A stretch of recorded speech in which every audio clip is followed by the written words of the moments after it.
আচ্ছা, আপনি কখনো হিসেব করে দেখেছেন যে আপনার যে পরিমাণ বীমা কভারেজ নেওয়া আছে সেটা আপনার পরিবারের জন্য যথেষ্ট কি না?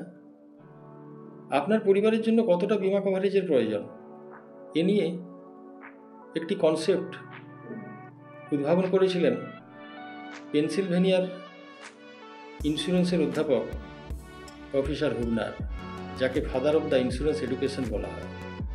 এইচএলভি অর্থাৎ হিউম্যান লাইফ ভ্যালু, এ কথার অর্থ আপনার ভবিষ্যৎ ইনকামের বর্তমান মূল্য।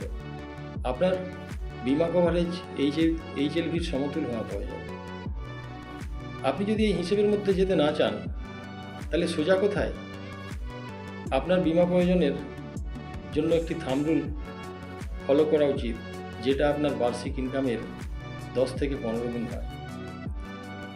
এরপর আপনার বর্তমান লোন, ফ্যামিলি লাইবিলিটি, ফ্যামিলির গোলস যেমন ম্যারেজ, এডুকেশন ইত্যাদি নির্ভর করে।